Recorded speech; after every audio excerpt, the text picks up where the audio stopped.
안녕하세요. 반갑습니다. 이재진의 상한가 랠리입니다. 상한가 랠리 유튜브 채널에서는요, 여러분들께 시장에 100%는 없지만 높은 확률의 종목과 테마는 존재한다라는 설명을 항상 드렸고요. 그와 관련된 영상들을 찍어서 올려드리고 있습니다.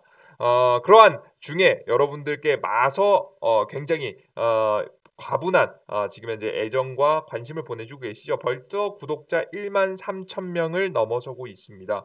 앞으로 2만 명, 3만 명, 5만 명 늘어날 때까지 여러분들께 더욱더 많고 여러분께 유익한 정보들 전달해 드려 보도록 할 테니까요. 계속해서 응원 부탁드리도록 하겠습니다. 매번 영상들이 올라올 때마다 시청하고 싶으신 분들은 구독 버튼 꼭 눌러주신 거 잊지 마시고 본격적으로 오늘의 강의 영상 시작해 보도록 할게요. 오늘의 주제는 무조건 찍어라 1110조 원 규모 테슬라의 일론 머스크가 쓸어 담는 2022년 주도주 탑3에 대한 이야기를 설명드리고자 합니다. 말 그대로 앞으로 일론 머스크가 또다시 새롭게 성장시킬 수 있는 제2의 테슬라 같은 이 주도 기업을 여러분께 말씀드릴 건데요. 이 관련된 기업들 같은 경우는 이번 연말에 잘 매집해 놓으면 2022년도 충분히 성장할 수 있다라고 저는 생각을 하고 있습니다. 일단은 이 관련된 종목들이 무엇인지 알기 위해서는 바로 테슬라의 일론 머스크가 어떤 인물인지 간단하게 아실 필요가 있을 것 같은데요. 이 테슬라의 일론 머스크 같은 경우 보통 테슬라와 대표적으로 스페이스X로 많이 알려져 있지만 이 기업뿐만 아니라 다양한 기업들을 투자하거나 설립해서 현재 운영하고 있는 인물이기도 합니다. 이 인물 같은 경우에는 가장 첫 번째 집2라는 기업을 첫 번째 창업을 했고요. 1995년도에 창업했습니다. 이때 당시에 슬슬 IT 버블로 다가올 때 성장, 인터넷에 대한 기대감으로 많은 기업들이 나오고 많은 기업들이 성장했었던 그 당시입니다. 실제 그 당시에 회사를 설립했고요. 바로 1999년도에 매각을 하게 됩니다. 그래서 초기 자금을 만들었고요. 이 초기 자금을 가지고 지금의 페이팔을 만들게 되죠. 이 페이팔을 창업을 했고요. 이 페이팔도 결국에는 매각을 하게 됩니다. 대표적으로 15억 달러의 매각을 하게 됐고요. 일론 머스크 같은 경우 그 중에서 1.65억 달러를 얻게 됩니다. 이 자금으로 또다시 스페이스 X와 바로 어디에 투자를 하게 되냐면 바로 테슬라에 투자하게 됐는데요. 여러분들께서 많이 알고 계시는 테슬라 같은 경우 처음에는 투자자로서 참가를 했다가 많은 초기 투자자들이 떠나고 결국에는 남은 일론 머스크가 CEO 자리를 계속해서 역임하게 되면서 테슬라의 가장 대표적인 인물로 떠오르게 된 것이죠. 그런데 이 대표적인 천슬라라고 불릴 정도로 성장했는데요. 그 이유가 바로 뭐였냐면 바로 다른 기업들 내연기관 자동차 지금 현재 화석연료로 움직이는 내연기관 자동차에 비해서는 바로 이 노동에 대한 유연성이 있었습니다. 그게 무슨 얘기냐면 기존 내연기관 기업들 같은 경우에는 바로 노조라는 문제가 있습니다. 노조라는 것이 뭐 어떨 때는 장점으로 작용하기도 하지만 회사가 힘들 때 살려내기 위해서 노력하지 않겠습니까? 그죠? 장점으로도 작용할 때도 있겠지만 요즘은 같은 경우에는 기업들 입장에서는 굉장히 리스크로도 작용하기도 합니다. 왜? 빠르게 시대가 변하고 있고 그와 정책에 맞춰서 기업도 변해야 되는데 이런 노조가 있게 되면 빠르게 변화시키기가 어렵습니다. 그렇기 때문에 전기차를 만들긴 하지만 양산이 불가능하게 되고 그에 비해서는 테슬라 같은 경우는 노조가 많이 없죠. 그러다 보니까 자연스럽게 양산이 가능하게 되는 구조가 나오게 됩니다. 그러다 보니까 이 최근 주가가 올라갈 때 천슬라라는 이야기가 나올 정도로 굉장히 큰 폭의 주가 상승이 나왔죠. 최근에 뭐 조정 나왔다 하는데 결국에는 높은 주가를 유지하고 있다라고 하는 것은 앞으로도 계속 성장할 거라는 것은 누구도 부정 못하는 사실이기도 합니다. 자, 그런데 이 2차 전지 관련된 기업들은 너무 많이 올라왔어요. 그래서 다음 종목들, 다음 테마들을 보실 필요가 있을 것 같은데요. 그게 바로 저는 스페이스 X라고 봅니다. 그럼 너무 뻔한 얘기인다라는 이야기를 하시는 분들도 있을 것 같고요. 우주항공 좋은 거 누가 모르냐? 기술력 발전 중요하다. 근데 이거 돈 되겠냐? 그러니까 뭐 정부가 주도해서 키우는 거 괜찮다. 근데 이거 돈 되겠냐라는 이야기를 하시는 분들도 굉장히 많습니다. 왜냐? 여러분들께서 보통 우주 산업하면 이런 얘기를 많이 들으시기 때문이죠. 화성 탐사에 대한 이야기입니다. 화성 탐사 꿈 한 발짝 더라는 이야기가 나오죠. 실제 일론 머스크가 SNL에 출연해서 화성 갈 거니까 화성 간다라는 이야기를 하면서 관심을 받았었기 때문에 화성에 대한 이야기 보통 스페이스 X에 대해서 많이 알고 계시는 분들 많을 겁니다. 그 이외에는 우주 관광 정도가 여러분께서 알고 계시는 거죠. 근데 앞서 말씀해 드렸듯이 화성 탐사 좋을 거예요. 나중에 진짜 진행이 된다라고 하면 돈이 되겠죠. 근데 너무 먼 얘기지 않겠습니까? 우리가 적어도 5년 안에 어떠한 결실은 나오고 회사의 매출이 나와야지 투자자들이 기다릴 수 있지. 사실 당장에 1개월 투자했다가도 굉장히 주가가 내려앉게 되면 불안해서 파는 게 개인의 심리이기 때문에 사실상 우리 개인 투자자들이 매매하기 위해서는 그래도 단기간에 어느 정도의 매출에 대한 기대감 정도는 있어야 됩니다. 자, 근데 보시는 바와 같이 없죠. 그죠?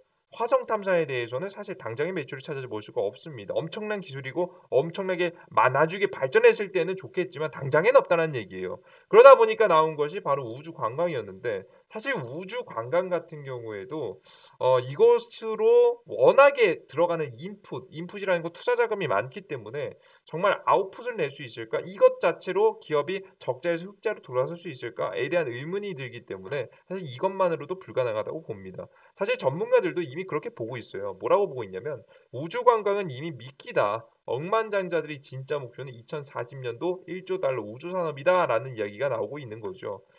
실제 억만장자들이 많은 투자를 했고 우주 산업과 관광된 관련된 행동들을 계속해서 하고 있지만 결국 이거 가지고는 매출이 안 난다. 결국에는 완복선과 로켓 캡슐 등 다양한 관광 방식이 있겠지만 이 정도 가지고는 매출이 잘 날 가능성이 매우 적기 때문에 결국에는 시간을 들이면서 천천히 발사 비용을 감소시키고 계속해서 비용을 추가적으로 계속해서 전달하게 되면서 기업을 성장시키는 것이 가장 중요한 목표겠죠. 그죠? 그래서 많은 지금 현재 기업인들이 뭐 스페이스 X뿐만 아니라 많은 기업인들이 우주 산업에 뛰어들고 있는 겁니다. 자, 근데 여기 잘 읽어보실 필요가 있는 게 스페이스X는 내년 우주 엑시머 스페이스X와 손을 잡고 지금 현재 400km 상공 국제 우주 정거장으로 보내기로 했다. 2023년에 일반인의 달 관광도 계획하고 있다라는 이야기까지 나오고 있는 거예요. 근데요, 다른 기업들과는 다르게 달 관광에 대한 이야기까지 구체적으로 꺼내고 있는 겁니다. 그죠? 근데 여러분들 솔직히 이거 와 닿으세요? 와 닿으신다고 생각하십니까? 저스틴 비버미 유명인사 부 600명이 선고매를 했고 그에 따라서 우주 국제정거장 티켓은 5,500만 달러에 이른다. 라는 엄청난 비싼 가격에 이것이 낙찰되기도 했지만 워낙에 앞서 말씀해드렸듯이 인풋 들어간 돈이 많아서 이것이 우주 관광 산업으로 얼추 비용이 맞을 때까지는 2025년 이 지나서 2030년 정도는 돼야지 매출이 그래도 좀 난다라고 할 수 있게 되는 거죠. 자, 그래서 여러분들께서 많은 의문을 품으실 겁니다. 정말 관광으로 되겠냐? 라는 이야기 굉장히 많죠. 많은 뉴스 내용들 뭐 어쩌고 저쩌고 하는데 뭐 그래서 결국엔 2040년도에 1조 달러 시대가 예상된다라는 이야기를 하는데요. 저는 이게 핵심이 아니라고 보고 있습니다. 이것보다 더 중요한 사업이 현재 진행 중에 있습니다. 바로 우주 산업에서 매출을 낼 수 있을 만한 핵심적인 건데요. 이걸 간과하고 계신 분들이 굉장히 많습니다. 그래서 단기간에는 우주 산업에서 어떠한 그림을 그리고 있는지, 왜 이렇게 기업들이 목숨을 걸고 우주 산업에 투자를 하고 있는지 그에 따른 이야기를 말씀드려 보도록 할게요. 가장 주목되는 기업의 이윤이 당장 2025년 전까지 나올 수 있을 만한 가능성이 높은 것이 바로 뭐냐면 전 이것이라고 봅니다. 바로 스페이스X의 스타링크 사업이라고 봅니다. 이게 뭐냐면 말 그대로 스타링크라고 해서 지구의 전체 둘레를 실시간으로 소통할 수 있는 통신망을 구축하는 겁니다. 이게 다 점들이 위성들이라고 보시면 돼요. 이런 위성들을 굉장히 많이 발사해 놓고요. 발사해 놓게 되면은 무엇을 할 수 있게 되냐면 에베레스트 산에서도 통신할 수 있게 되고요. 사막 한가운데에서도 통신할 수 있겠고요. 지구 어디에서도 통신을 할 수 있게 되는 게 바로 이 기술력입니다. 자, 그럼 이 기술력이 왜 이렇게 중요하냐라고 여러분께 말씀드리면요. 이거 별거 아니네. 뭐 이게 꼭 필요해라고 하시겠지만 이것이 바꿔내게 될 만한 세계가 굉장히 크게 달라지게 됩니다. 그게 바로 뭐냐면 인프라가 없는 후진국에서도 통신이 가능하게 되고요. 이런 통신이 가능해진다라는 것은 전 세계 어디서든 전자결제 시스템을 이용할 수 있다라는 것이 가장 중요한 것입니다. 화면에 보이시는 것은 선진국들과 후진국들을 좀 더 나눠 놓은 겁니다. 개발도상국과 지금 현재 파란색으로 보이는 것은 좀 더 비교적 잘 사는 국가들이고요. 지금 보시듯이 빨간색으로 나오고 주황색으로 나오는 국가들은 이제 막 좀 성장하고 있는 국가들이라고 보시면 될 것 같죠. 자, 그런데 최근에는 중국이 요것보다는 조금 더 파란색으로 바뀌지 않았나라는 생각을 해요. 아무튼 이렇게 성장하고 있는 국가들이죠. 근데 이 주황색 정도까지야 어느 정도 통신이 가능한 지역이라고 한다면 아프리카 지역 사람들은요, 핸드폰이 없는 사람들도 많습니다. 아직 많이 보급됐지만 아직까지도 식량을 먹고 살지 못해가지고 힘들어서 집도 못 짓고 나무집을 짓고 사는 사람들도 아직까지 존재하기 때문에 어디서든 전자결제 시스템을 이용한다는 건 사실 불가능합니다.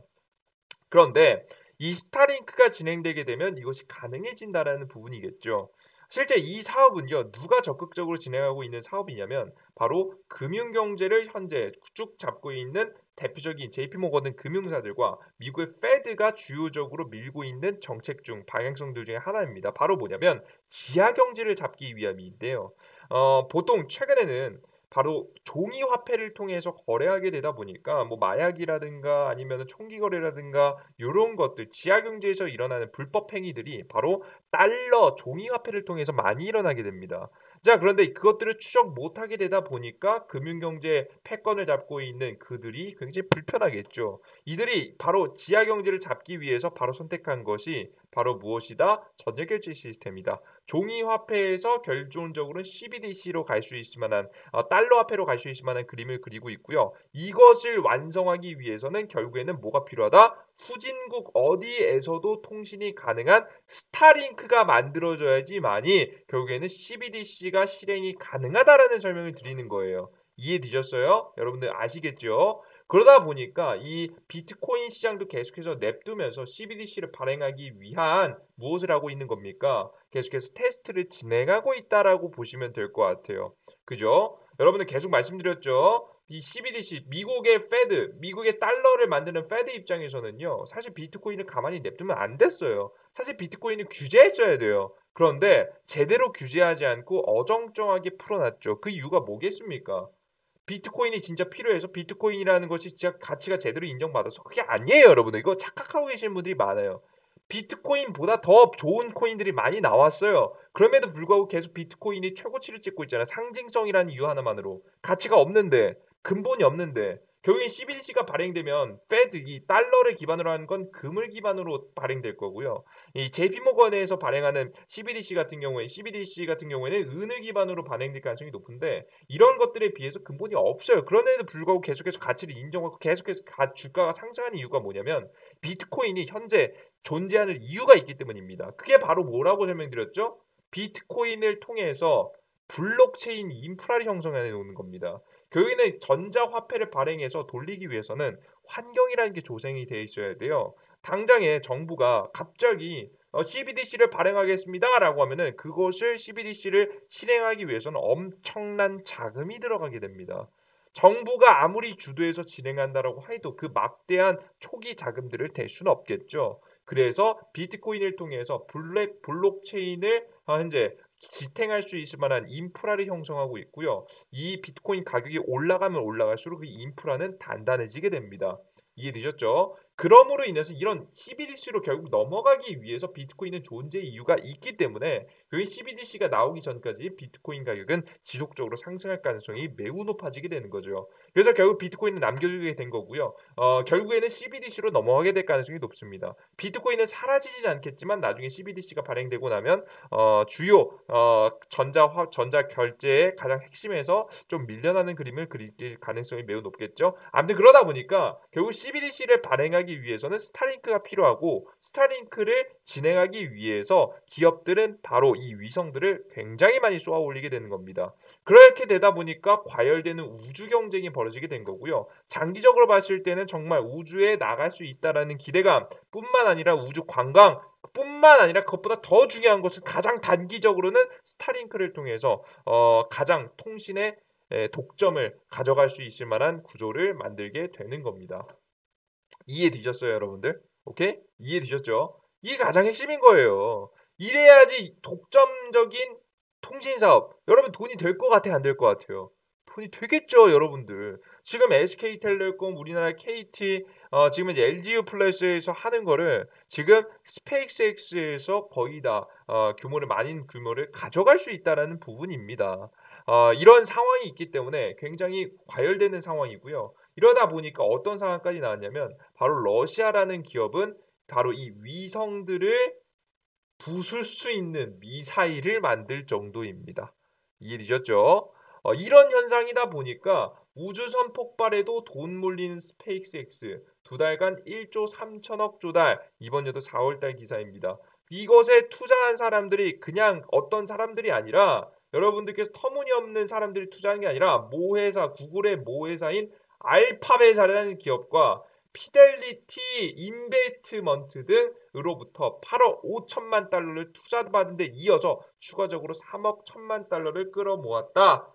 이런 기업들이 투자하고 있는 거예요. 가능성이 없으면 투자할까요? 아니겠죠. 정말 미래의 화성을 보고 당장에 투자할까요? 아니, 물론 그걸 보고 투자할 수 있겠지만 그거 가지고는 이런 대규모의 투자가 일어나기는 어렵습니다. 그런데 앞서 보셨듯이 스페이스X를 통해서 이 통신 시장에서 독점적인 지위를 가져가면서 매출을 낼 만한 가능성이 매우 높다라고 보고 있기 때문에 이 스페이스X에 투자를 하고 있다. 단순하게 관광 산업만 보고 투자하는 건 아니다라는 설명을 드리는 겁니다. 이해되셨죠? 그래서 결국에는 단기적으로는 전 가장 중요한 건 위성 통신 사업이라고 보시면 될 것 같고 그 다음에는 우주 관광 중간에 들어가겠죠. 그 다음에 그 이외에 뭐 화성이라든가 달이라든가 사업을 진행할 만한 가능성이 매우 높게 되는 거죠. 이해되셨습니까? 그럼 한국에서는 어떤 현상을 보여주고 있느냐? 바로 국내 우주산업 발전하려면 R&D 투자 늘리고 규제 철폐해야 된다. 규제 철폐에 대한 이야기가 자세하게 나와가지고 있고요. 연간 예산은 대략적인 8,460억 원, 1조 원에 조금 못 미치는 자금이긴 하지만 그래도 계속해서 투자금을 늘려나가기 위한 이야기들이 나와주고 있습니다. 이러한 상황에서 투자금 늘리는 것도 중요하겠지만 누리호가 성공하는 것도 중요하겠죠. 여러분들 누리호 계속 맨날 실패하는데 계속 합니다. 그 이유가 바로 이겁니다. 이 시대에 뒤처지게 되면은요, 남들이 만들어 놓은 인프라를 이용하면서 엄청난 비용이 나올 수밖에 없기 때문에 이것을 결국 이런 상황에서 벗어나기 위해서 우리나라도 우주 산업에 투자를 하고 있는 겁니다. 그래서 누리호가 실패하더라도 계속해서 투자금이 들어가고 계속해서 많은 기업들이 투자를 이어갈 수밖에 없다라는 설명을 여러분께 드리는 거죠. 그러다 보니까 저는 꼭 이 위성 관련된 기업들을 주목하실 필요가 있다고 저는 보고 있고요. 그게 가장 대표적인 기업으로는 AP 위성이라는 기업의 테마성으로 좀 좋고 그리고 하나 에어로스페이스 그리고 한국 항공우주 정도까지 가장 대표적인 세 개의 기업을 여러분께서 주목해 보신다고 한다면 조금 더 매력적인 수익을 볼 수 있지 않을까라는 생각을 하고 있습니다. 그리고 내년 1월에 다시 스페이스X가 바로 우주선을 다시 한번 발사하기 위해서 노력해 준다라고 하니까 여러분들께서 관련된 주식들은 알고 계시는 것이 좋겠다라는 설명을 드려요. 이해되셨죠? 이러한 것을 여러분들께서 알아두시면 우리가 대박 수익, 뭐 무조건 수익 본다라는 말씀 드리지 못하겠지만 욕심을 부리지 않으면 7월달, 8월달, 9월달, 10월달 제가 어플리케이션에서 제시해드린 종목들만 보더라도 85% 이상 확률의 수익이 나는 것을 여러분이 직접 보셨을 겁니다. 충분히 100% 수익은 안 되겠지만 높은 수익은 가능하다라는 것을 보여드렸던 거죠. 그래서 여러분들께서 이런 관련 종목들 미리 정리해 두시고 투자까지 이어가고 싶으신 분들은 바로 유튜브 채널 바로 아래에 있는 내용들을 클릭해 보시면 바로 링크가 나오게 됩니다. 안드로이드 사용하시는 분은 안드로이드 사용하시고요. 그리고 아이폰 쓰시는 분은 아이폰 여러분들께서 링크 클릭하시고 들어가시면 이혜진의 사회갈리 유튜브 어플리케이션 다운로드 받을 수 있는 링크가 나오게 되고요. 100% 무료로 진행되고 있으니까 참고하시면 될 것 같습니다. 거기에다가 추가로 저는 여러분들에게 극비 자료를 올려드리고 있습니다. 결국에는 우리가 뭐 주식시장 뭐 분석하고 제가 드리는 종목들 수익 내시는 거 중요하겠지만 결국 스스로 성장해야 됩니다. 그래서 우리 초보자분들이 가장 궁금해하실 만한 시장에서 살아남을 수 있을 만한 극비 자료를 제공해 드리고 있어요. 2022년도 상반기 투자할 가장 중요한 업종에 대한 추천과 그리고 기술적 분석, 그리고 여러분들께서 간단하게 꼭 아셔야 되는 재무제표에 대한 분석, 그리고 종목 발굴, 기법까지 해서 극비 자료를 여러분께서 나눠드리고 있으니까 이걸 받고 싶으신 분들은 구독 버튼 꼭 누르시고요. 그 다음에 상한가랠리 어플리케이션 다운로드 받아서 리뷰 간단하게 남기시고 제가 앞서서 보여드렸던 해당 글이 있습니다. 지금 가장 공지에 올라온 이재진의 상한관리 극비자료 공지글에 들어가셔서 이메일 남겨두시면 되는데 이메일을 다 공개되니까요. 여기 보이시죠? 오른쪽 왼쪽 아래 보이시면 자무새 버튼이 있어요. 자무새 버튼 눌러야 다른 사람분들에게 안 보여요. 그러니까 자무새 버튼 누르시고 그리고 여러분들께서 아이디 적으시고 이메일 적으시고 작성 눌러두시면 제가 이번 달 말에 총괄 취합해서 여러분들께 발송해 드려 보도록 하겠습니다. 아시겠죠? 여러분께서 많은 정보 자료들 얻어 가셨으면 좋겠어요. 이 자료를 준비한 이유는 여러분들께서 앞서서도 말씀을 드렸지만 이 유튜브 채널에 너무나도 과분한 여러분들께서 관심을 보여주셔서 제가 또 드릴 건 뭐가 있을까라고 생각하다가 자료를 다시 한번 업데이트하게 됐습니다. 못 받으신 분들도 많이들 받아가시면 좋을 것 같아요. 그래요, 좋습니다. 여러분들 모두 항상 감사하고요. 여러분들께서 보내주시는 응원에 보답할 수 있는 사람이 되기 위해서 최선의 노력을 다하도록 하겠습니다. 이러한 영상 여러분들께서 계속해서 지켜봐 주신다고 한다면 충분히 계좌 우상할 수 있겠죠. 그래요, 좋습니다. 이 영상이 조금이라도 도움이 되신 분들은 구독 버튼과 따봉 버튼 눌러주시고 잊지 마시고요. 댓글까지 응원 글 많이들 적어주시면 좋을 것 같습니다. 저는 또 다음 영상에 조금 더 유익한 영상과 함께 찾아뵙도록 할게요. 여러분들 모두 감사합니다. 땡큐.